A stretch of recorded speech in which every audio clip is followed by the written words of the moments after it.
Stable voice channel में आप लोगों का स्वागत है। आज की कहानी बहुत ही मज़ेदार कहानी है।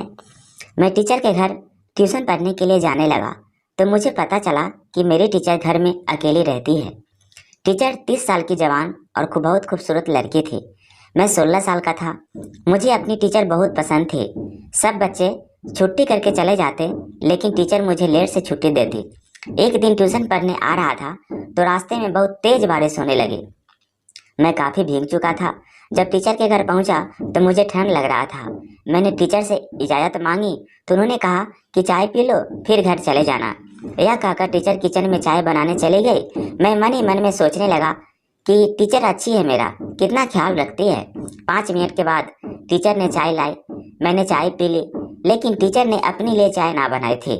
मैंने उनसे घर जाने की इजाज़त मांगी तो वह कहने लगे, अभी थोड़ी देर बैठ जाओ, जब बारिश कम होगी तो फिर चले जाना। मैं टीचर की बात मानकर उनके बेडरूम में चला गया। मेरे कपड़े गीले थे, जिसकी वजह से मेरा दिल नहीं कर रहा था कि टीचर के बिस्तर पर लेटे। इतने में टीचर भी मेरे पीछे कमरे में आ गए और मुझे खड़ा देखकर कहने लगी कि फिक्र ना करो, मैं बिस्तर साफ कर लूँगी, तुम आराम से लेट जाओ। मैं जैसे ही बेड पर लेटा तो टीचर मेरे सामने कपड़े बदलने लगी। मैंने शर्म से आंखें झुका ली। जब आंखें खोली तो देखता ही रह गया। टीचर ने छोटे छोटे कपड़े पहने हुए थे। वे धीरे धीरे चलते हुए मेरे करीब आकर बैठ गई। मैं पहली बार किसी लड़की को ऐसी हालात में अपना इतने करीब देखा था, लेकिन तब मेरे मुंह खुला का खुला ही रह गया जब टीचर ने मेरे दोनों हाथ पकड़कर, अभी बहुत तेज बारिश हो रही थी, रात के अंधेरा काफ़ी हद तक फैल चुका था, मैं पूरी तरह बारिश में भीग चुका था। मुझे अपने घर पहुंचने की भी जल्दी थी क्योंकि घर में मेरी बीमार बहन थी। टीचर को किसी दूसरे टीचर के घर कुछ किताबें पहुंचानी थी। रास्ते में टीचर का घर पहले पड़ता है और मेरा घर काफ़ी दूर था, इसीलिए मैं भीगते हुए टीचर के घर पहुंच गया। मुझे अपनी टीचर बहुत अच्छी लगती थी। वे मुझसे बहुत प्यार से पेश आती थी और मैं भी आसानी से उनसे अपने दिल की हर बात कह देता था। वो भी अपने सारे काम मुझसे ही करवाया करते थे। मैं टीचर के घर पहुंचा। मेरा कपड़ा पूरी तरह से भीग चुका था और मेरे होठ ठंड से नीले पड़ रहे थे। टीचर ने जब मेरी इतनी बुरी हालत देखी तो कहने लगी, थोड़ी देर के लिए घर में आ जाओ और जब बारिश थोड़ी हल्की हो तो फिर चले जाना। मौसम बहुत ख़राब है, तुम्हारा घर यहाँ से काफ़ी दूर है। टीचर मेरे लिए हमेशा की तरह बहुत मोहब्बत थी। मैंने टीचर से कह दिया कि मेरे माँ बाप मेरा इंतज़ार कर रहे होंगे। टीचर कहने लगे, नहीं, इन्हें पता है तुम ट्यूशन पढ़ने आए हो, वे बिल्कुल भी परेशान नहीं होंगे, लेकिन अगर तुम इतनी बारिश में अपने घर जाने के लिए निकलोगे तो मैं ज़रूर सारी रात परेशान रहूँगी। इसीलिए बेहतर यह है कि तुम कुछ दूर रुक जाओ, मैं तुम्हारे लिए गर्मा गर्म चाय बनाती हूँ। कुछ देर ठहर जगह चले जाना। चाय का नाम सुनकर मैं रुकने के लिए तैयार हो गया क्योंकि मुझे बहुत ज़्यादा सर्दी लग रही थी। टीचर ने मुझे बैठने के लिए कहा और खुद मेरे लिए चाय बनाने चली गई। मैं दिल ही दिल में सोच रहा था कि टीचर कितनी अच्छी है, मेरा कितना ख्याल रखती है। मैं बहुत ही गरीब घराने से था। मेरी माँ इसी वजह से दूसरे घरों में काम करके गुजारा चला रही थी। हम एक किराए के घर में रहते थे और इतनी महंगाई में किराया चुकाना बहुत मुश्किल हो रहा था। मैं एक दुकान पर काम करने चला गया था, लेकिन फिर जब माँ को कुछ घरों में और काम मिल गया तो माँ ने ज़बरदस्ती मुझे एक सरकारी स्कूल में दाखिला करा दिया। मैं सुबह स्कूल जाता और वापस आने के बाद दुकान पर भी काम करता। बहुत मुश्किल से मेरी पढ़ाई चल रही थी क्योंकि मैं स्कूल में भी ज़्यादा ध्यान नहीं दे पाता था और मेरे हालत ने मुझे कमज़ोर कर दिया था। मैं 9वीं कक्षा में था, लेकिन मेरी उम्र 16 साल था और क्लास के सारे लड़कों से मैं बड़ा था। इसीलिए बहुत से लड़के तो मेरा मजाक भी बनाते थे। मैं ठीक से पढ़ाई पर ध्यान नहीं दे पा रहा था और इसीलिए मैं टेस्ट में पूरी तरह फेल हो गया था। मेरी टीचर ने मेरी माँ को मिलने के लिए बुलाया और मेरी कमजोरी को सामने रखा तो मेरी माँ ने उन्हें हमारे हालात से आग्रह किया। यह सुनकर मेरी टीचर कहने लगी, मैं आपके बेटे को ट्यूशन पढ़ा दूंगी और पैसे भी नहीं लूँगी। आपके बेटे का भविष्य का सवाल है। मैं चाहती हूँ कि रमेश पढ़ लिखकर किसी अच्छी जगह पहुँच जाए। टीचर की यह बात सुनकर तो मेरी माँ बहुत ही खुश हो गई क्योंकि माँ चाहते थे कि पढ़ लिखकर किसी अच्छी सरकारी नौकरी पर लग जाऊं ताकि हमारे हालात सुधर जाए। जब मैंने यह बात सुनी तो मैंने मना कर दिया, जो कि मैं दुकान पर भी काम करता था। टीचर कहने लगी, तुम दुकान का काम छोड़ दो और पढ़ाई के बाद मेरे छोटे मोटे काम कर दिया करना, उसके बदले तुम्हें पैसे दे दूंगी। इस तरह तुम्हारा नुकसान नहीं होगा। माँ ने तुरंत हाँ कर दी और अगले ही दिन से मैं ट्यूशन पढ़ने के लिए अपनी स्कूल टीचर के घर जाने लगा। वहाँ जाकर मुझे पता चला कि मेरी टीचर अकेली रहती है। काफ़ी सारे बच्चों उनके पास पढ़ने के लिए आते हैं। टीचर ने मुझे बहुत मेहनत से पढ़ाना शुरू कर दिया। अगले ही टेस्ट में मैंने बहुत अच्छे नंबरों से पास कर लिया। मेरी माँ मेरी पढ़ाई की तरफ से फ्री हो गई।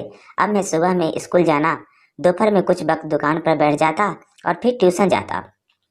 वहाँ पर छुट्टी से पहले टीचर के कुछ छोटे मोटे काम निपटा कर वापस घर आ जाता। सबसे आखिरी में मेरी ही छुट्टी हुआ करता, क्योंकि सब बच्चों के जाने के बाद टीचर अपने घर का साग सब्जी मंगवाने के बाद टीचर मुझसे कुछ मंगवाने का काम करती। मैं बहुत ज़्यादा थक जाता गया, क्योंकि घर के हालात ने वक्त के पहले मुझे बहुत जिम्मेदार बना दिया था। मेरे बाबा एक मजदूर थे और जब से उन्हें दिल का दौरा हुआ था वे मजदूरी करने के लायक नहीं रहे थे। साथ ही उन्हें बहुत सी बीमारियां लग रही थी और उनकी दवाइयों का खर्चा बहुत ज़्यादा हो जाया करता था। माँ एक साथ 5 घरों में काम कर रही थी। मेरी माँ के चेहरे पर वक्त से पहले ही झुर्रियाँ पड़ गई थी। गरीब किसान को उम्र से पहले ही बूढ़ा कर देती है। हमारे घर का माहौल भी कुछ ऐसा ही था। मेरे माँ बाप दोनों हालातों से मजबूर थे। मैं टीचर के ड्राइंग रूम को देखते हुए अपनी ही सोच में मगन था। मेरी मैम टीचर एक अमीर औरत थी। उनके घर में हर किस्म की सुविधा मौजूद थी और उस वक्त में इतनी ठंड बारिश में उनके ड्राइंग रूम में हीटर चल रहा था। मैं सोच रहा था कि कुछ लोग कितने खुशकिस्मत होते हैं कि उनके पास ज़िंदगी की हर सहूलियत मौजूद होती है, जबकि हम तो बुनियादी ज़रूरतों के लिए भी ज़िंदगी से लड़ रहे थे। टीचर के पास हर किस्म की कीमत से कीमती चीज़ मौजूद थी। मैं इन्हीं सोच में गुम था जब टीचर मेरे लिए गर्मा गर्म चाय लेकर आई। मेरे भीगे हुए कपड़े देखकर कहने लगे, इसके पास मुझे देने के लिए कपड़े नहीं हैं। उन्हें इन बात की फिक्र हो रही थी कि कहीं मुझे ठंड न लग जाए। मैंने टीचर से कहा कि परेशान ना हो, मैं बस चाय पीकर अपने घर जाऊंगा। टीचर मुस्कुराकर कहने लगी कि चले जाना, तुम्हें बहुत जल्दी है अपने घर जाने की। टीचर की बात सुनकर मैं मुस्कुरा दिया। वे बहुत ही मुझे अक्सर रोक लिया करते थे। सब बच्चों की छुट्टी हो जाती लेकिन मैं बैठा रह जाता और फिर वे मुझसे काफ़ी देर बातें करते और उसके बाद मुझसे अपने काम कहते।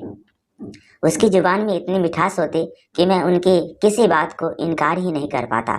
गर्मा गर्म भाव उठती हुई चाय टेबल पर रखी थी। मैं चाय पीने लगा।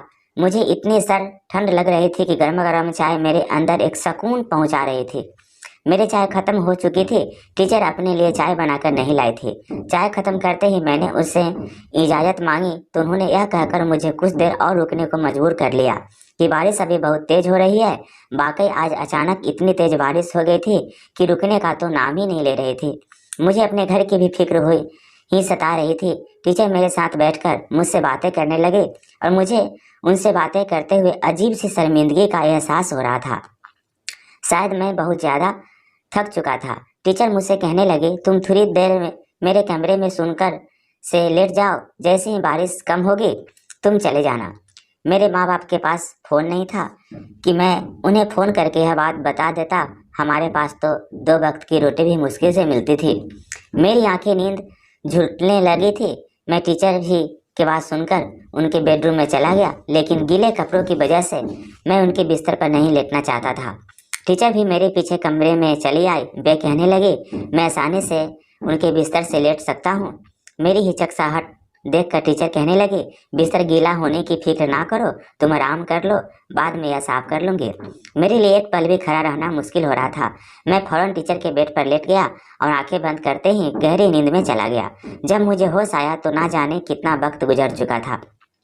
मैं अपने घर जाने के लिए उठना चाहता था, लेकिन उस वक्त मुझे अंदाजा हुआ कि मेरे साथ क्या हो चुका है। मैं जोर जोर से शोर मचाने लगा। मेरी बात पर टीचर कमरे में चली आई और प्यार से कहने लगे, रमेश क्या हो गया है? मैंने परेशानी के अल में टीचर से पूछा, आपने मेरे साथ क्या किया है? टीचर कहने लगे, तुम परेशान ना हो, कुछ नहीं होगा, मैं तुम्हारे साथ हूँ, तुम्हें फिक्र करने की कोई ज़रूरत नहीं है, तुम मेरे साथ आराम से रह सकते हो। टीचर की बात सुनकर मुझे गुस्सा आ गया था। मैंने टीचर से कहा कि मैं अपने घर जाना चाहता हूँ। आपने मुझे बारिश के रोकने तक यहाँ ठहरने के लिए कहा था, लेकिन अब बारिश खत्म हो चुकी है, मुझे जाने दे। लेकिन टीचर ने जैसे ही मेरी बात को सुनी, अनसुनी कर दी। वे मुझे अपने कमरे में बंद कर बाहर निकल गई थी। मैं उनके पीछे जोर जोर से चिल्लाने लगा, लेकिन जैसे उन्होंने अपने कान की ही बंद कर लिए थे। थोड़ी ही देर बाद वे नाश्ते की ट्रे लिए कमरे में चली आई। मैं बेड पर बैठा हुआ था। वे मेरे पास बैठ गई और मुझे अपने हाथों से नाश्ता करवाने लगी। मैंने अपने होठ बंद कर दिया था। मैं एक निवाला भी खाना नहीं चाहता था। मुझे बस अपने घर वापस जाना था। टीचर ने बहुत प्यार से मेरे बालों में हाथ फेरा और कहने लगी, रमेश, तुम रात से भूखे हो। मैं तुम्हारे लिए कपड़ों का इंतजाम भी कर चुकी हूँ। फिर तुम हमेशा मेरे साथ रहना। मुझे लग रहा था कि टीचर का दिमाग खराब हो गया है। मैंने उनसे कहा कि मेरे घर वाले मेरा इंतजार कर रहे होंगे। मेरे माँ बाप की हालात ठीक नहीं है और मेरी माँ भी बीमार है। आप मुझे मेरे घर जाना दे। यह बात सुनकर टीचर कहने लगे, अब से तुम्हारा यही घर है। थोड़ी देर दरवाजा बजने लगा और टीचर मुझे दोबारा कमरे में बंद करके चली गई थी। मेरे दोनों हाथ पांव बांधे हुए थे। मैं अपनी जगह से हिल भी नहीं सकता था। टीचर ना जाने मुझसे क्या करवाना चाहते थे और मुझे तो यह भी नहीं मालूम था कि उन्होंने रात भर मेरे साथ क्या किया था। थोड़ी देर बाद वे पलटकर वापस आई तो कहने लगी, तुम्हारी माँ तुम्हें ढूंढते हुए आई थी। मैंने उनसे कह दिया कि तुम रात को ही वापस चले गए थे और वे वापस चली गई। टीचर की आवाज़ सुनकर तो मेरे होश उड़ गए थे। मैं जान गया था कि मेरी माँ मुझे लेकर बहुत ज़्यादा परेशान होगी। मैंने टीचर से मिन्नतें की, भगवान के वास्ते मुझे छोड़ दो। मुझे यूं बंद कर रखकर आपको क्या मिलेगा। टीचर ने मुस्कुराकर मेरी तरफ देखा और कहने लगी, मैं अब तुम्हें नहीं छोड़ सकती। बहुत मुश्किल से तुम मुझे मिले हो। मैंने बहुत दिन इंतजार किए और अब तुम्हें हाथ आए हो। कुछ दिनों की बात है, फिर तुम्हारे माँ बाप तुम पर रो रो कर सब्र कर लेंगे। मैं तुम्हें एक अच्छी जिंदगी दूंगी और तुम्हें किसी चीज़ की भी कमी नहीं होने दूंगी। मुझे अब तक समझ न आया था कि टीचर मुझे क्यों यहाँ पर कैद करके रखना चाहते थे। मुझे टीचर के पास एक दिन गुजर चुका था, लेकिन अभी तक मुझे भी समझ नहीं आया था कि रात के वक्त जब टीचर मेरे पास दोबारा खाना लेकर आई तो मैंने फिर भी न खाया। मैं पिछली रात से भूखा था। टीचर को मेरी बहुत ज़्यादा फिक्र सता रही थी। वे कहने लगी, रमेश, तुम कब तक भूखे रहोगे। मैंने टीचर से कहा, जब तक आप मुझे यह नहीं बताएंगे कि आपने मुझे यहाँ क्यों बंद करके रखा है और आप मेरे साथ क्या करना चाहती है। आप अच्छे से जानती है कि मैं एक गरीब लड़का हूँ और मैं अपने माँ बाप का इकलौता बेटा हूँ। मेरी माँ तो मेरी गैर मौजूदगी में पागल हो जाएगी। बस मुझे इतना बता दे कि आप मुझसे क्या चाहती है। टीचर मेरी भूख हड़ताल से परेशान थी। वे मेरे करीब ही बैठ गई और वे प्यार से मेरा चेहरा देखने लगी और फिर जो कुछ उन्होंने मुझे बताया यह सुनकर मैं दंग रह गया। मैं कह रही थी कि टीचर अपने बहन भाइयों से सबसे बड़े थे और पिता की मौत के बाद उन्हें अपने पिता की जगह सरकारी नौकरी मिल गई थी और वे घर संभालने लगे। अपने बहन भाइयों की पढ़ाई का खर्चा उठाया और अपनी ज़िंदगी में कभी किसी चीज़ की कमी ना होने दी। टीचर की आंखें नम होने लगी थी और वे कह रही थी कि मैंने अपने बहन भाइयों के पीछे अपनी जवानी बर्बाद कर मैंने उनकी ज़रूरत और ख्वाहिशों को पूरा करने में कहीं कोई कमी ना रखी। कुछ साल बाद मेरी माँ की मौत हो गई। मैंने यह बात के साथ साथ माँ की जिम्मेदारी भी संभाली, लेकिन अपने भाई बहनों को कभी कोई तकलीफ नहीं होने दी। एक एक करके मैंने अपनी बहनों की शादी कर दी और फिर अपने दोनों भाई को भी सेटल कर दिया। बस एक भाई बाकी रह गया था जो अभी तक पढ़ाई कर रहा था। मैं खुद 30 साल की हो गई थी, लेकिन मैंने अपने बारे में कभी कुछ नहीं सोचा था। मेरे दोनों भाइयों ने भी शादी कर ली और उन दोनों की शादियों को ज़्यादा वक्त ना गुजरा था। एक दिन सब बहन भाई घर में जा हो गए और मुझसे घर का हिस्सा मांगने लगे, क्योंकि यह मेरे पिता का घर था। मैंने कभी नहीं सोचा था कि जिन बहन भाइयों को पढ़ा लिखा कर मैंने अपनी जवानी खत्म कर दी, वे बहन भाई एक दिन मुझसे इस तरह बंटवारे की बात करेंगे। मैंने अपने बहन भाइयों से कहा, अगर मैं यह घर बेच दूं, मैं तुम और तुम्हारा छोटा भाई कहाँ जाएंगे। लेकिन इन जालिमों की आंखों पर तो लालच की पट्टी बंधी हुई थी। उन्हें मेरी कोई कुर्बानी नजर नहीं आ रही थी। वे सिर्फ घर का हिस्सा चाहते थे। मेरे पास इसके सिवा और कोई रास्ता नहीं था। मैं पापा का घर बेच कर सबको हिस्सा दे देती। मैंने वे घर बेच दिया और सब बहन भाइयों को हिस्सा दे दिया। मेरे और छोटे भाई के हिस्से में जो पैसे आए उनसे मैंने यह घर खरीद लिया। लेकिन मुझे इस सब बात का बहुत सदमा था कि मेरे माँ बाप का घर बिक गया था और मेरे बहन भाइयों ने अपना अपना रास्ता हल कर लिया था। जिस बहन भाइयों को देखकर मैं जी रही थी, वे बहन भाई मुझसे पूरी तरह से अलग हो गए थे। मैं अपने छोटे भाई से मिलकर एक नई जिंदगी शुरू कर चुकी थी, लेकिन शायद किस्मत को कुछ और ही मंजूर था। कुछ ही साल बाद मुझे पता चला कि मेरे छोटे भाई को कैंसर है। मैंने अपने भाई के इलाज पर अपनी सारी जमा पूंजी खत्म कर दी, लेकिन इसके हालात बिगड़ते जा रहे थे। मैंने अपने बहन भाइयों को मदद के लिए कहा, लेकिन वे सब तो बिल्कुल ही मदद ना किए। और फिर एक वक्त ऐसा आया कि मेरा भाई जिंदगी की बाजी हार गया और मैं इस हाल में रह गए। कैसा लगा यह टीचर की कहानी? कमेंट करके ज़रूर बताएं। और आप इस चैनल पे नए हैं तो कृपया इसे लाइक, शेयर और सब्सक्राइब कर लीजिए। Thank you.